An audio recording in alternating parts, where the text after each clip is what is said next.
Hi, my name is Andrew King, and we're going to be talking about reeds, which ones to get, which ones to look for, and which ones are the best for you. Stick around and find out.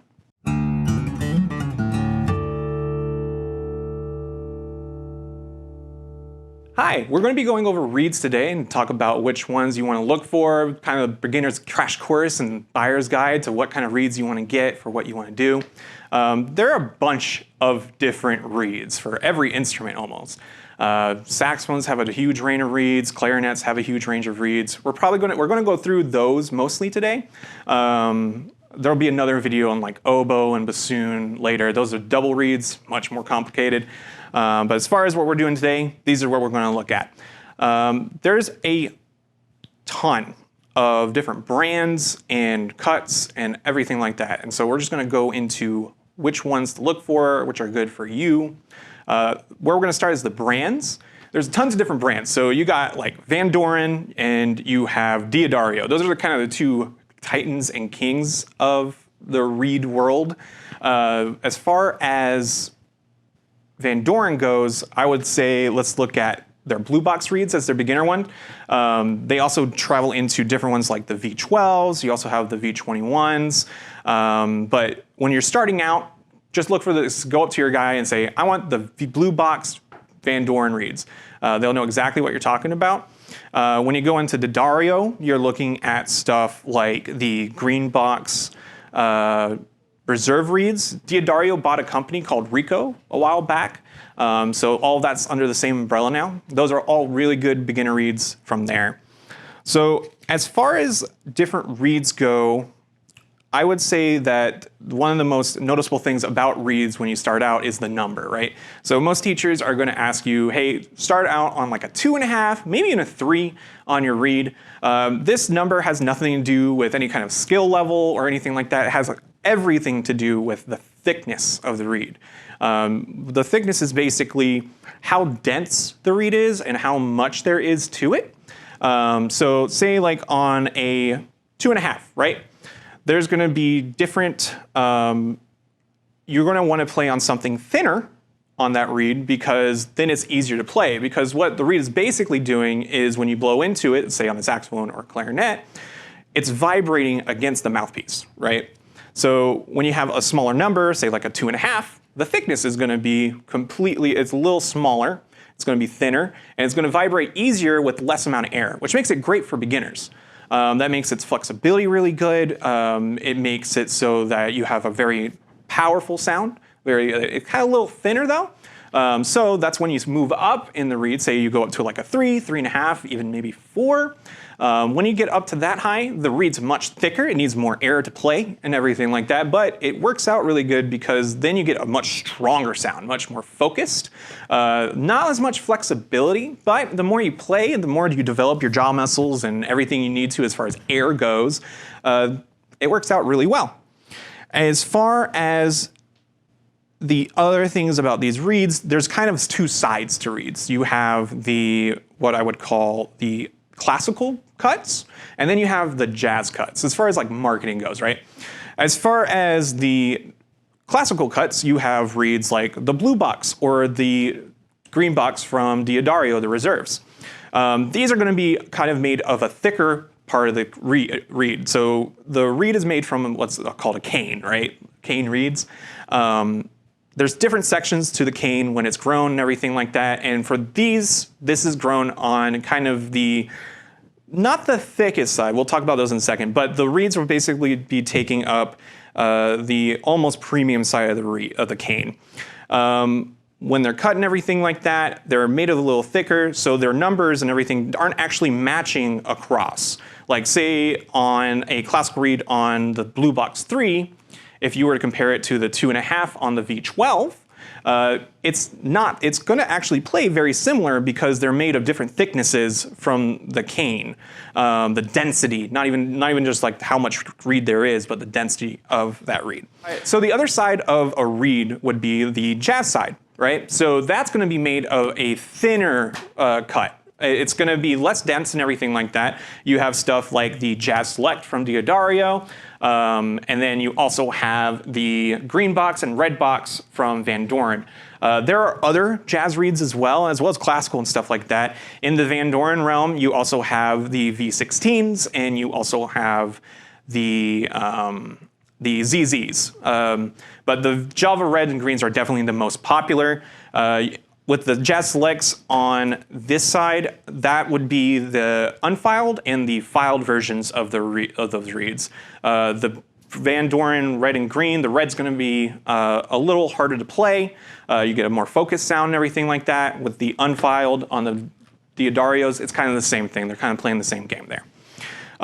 As far as what's inside the reed, we're going to go through what is in the reed. I'm going to open this up real quick. So this is a traditional blue box Van Doren reed, 2.5 saxophone, alto. So as far as what you can see on a reed, you can see when you hold it up to a light, there will be kind of a different shade going down, like a kind of a spectrum of shades. It's basically the thinnest part of the reed, so the top of it is going to be the tip.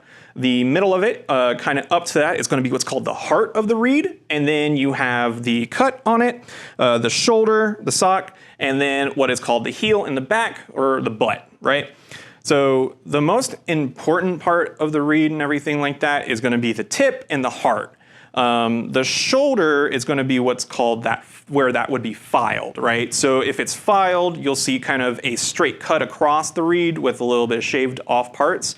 When you see an unfiled reed, like the unfiled from Slack Jazz, you're going to see that just more natural cut on it, and it's going to just play thicker. You get a bit thicker sound, much denser sound, much more powerful, but you don't get as much flexibility. As far as maintenance, right? So say you're getting into reeds and everything, and your kid's getting into it, or you're wanting to get into it, and you buy your first box of reeds, and somehow you took that box of 10 reeds, and somehow it only lasted you like 2 weeks. Well, what ends up happening is these reeds are extremely hard to take care of. They can be expensive. It's something you have to purchase every couple months when you're taking care of them. But there's different ways to kind of make sure they're good. I'm going to recommend looking into a reed case. All of these reed companies make their own reed cases. Diodario makes one called a Revitalizer. Diodario makes one that's a hydrator pack and everything like that. Van Doren and them both make these cases so that you keep them hydrated, because that's what helps them keep their shape. If these reeds are like kept in like a dry area, they tend to ribbon out, basically, where they get all wrinkly and everything. It doesn't work out really good. And you need them straight so they hit the mouthpiece, and it works really well.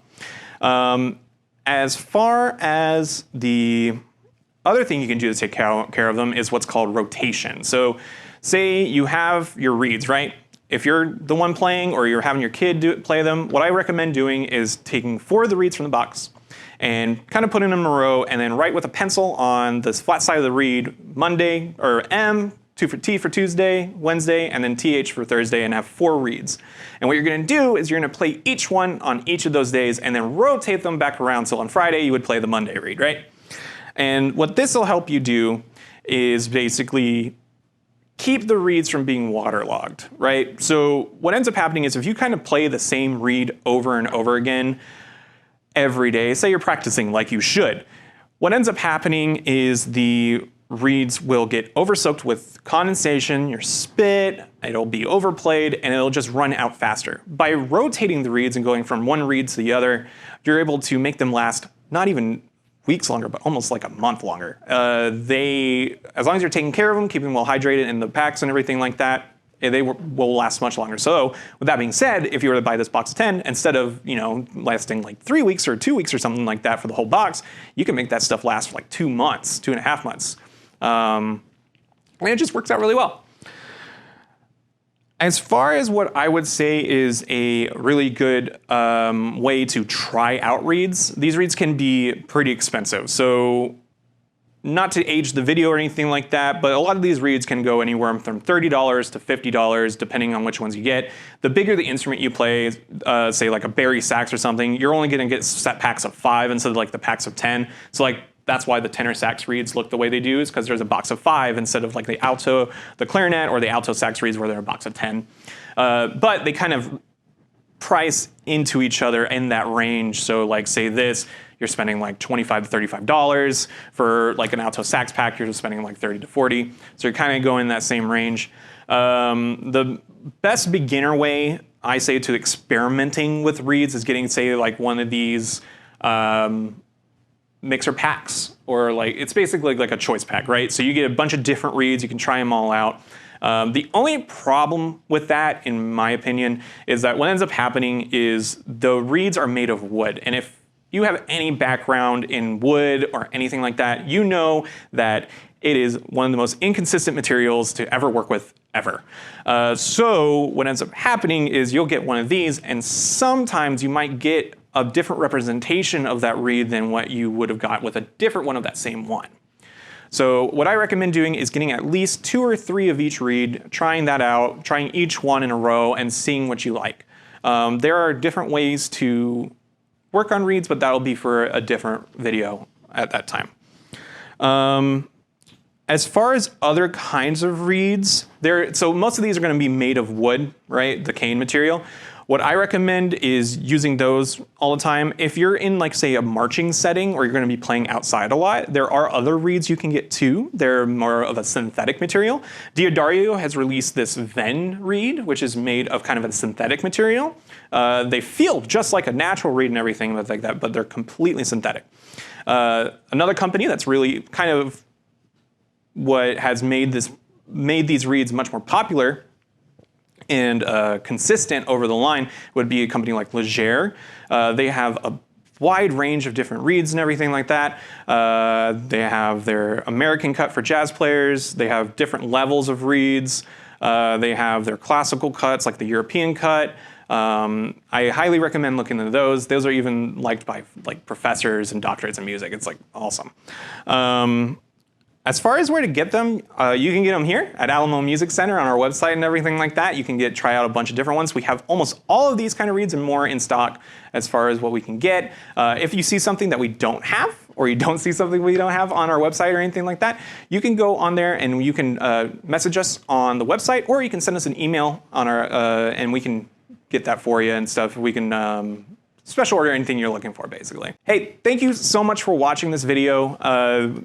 All these reeds and more you can get on our website, like I said before. My name is Andrew King. Thank you so much for watching. Please like, comment, and subscribe. We would love to hear your thoughts on this video. If you have anything that you would like to learn about reeds, or something maybe I missed, or even if I got wrong about, go ahead and leave a comment. I would love to hear your opinions. I'll be down there too. If I want to answer anything, I'll let you know. But yeah, thank you so much for watching. Have a good one.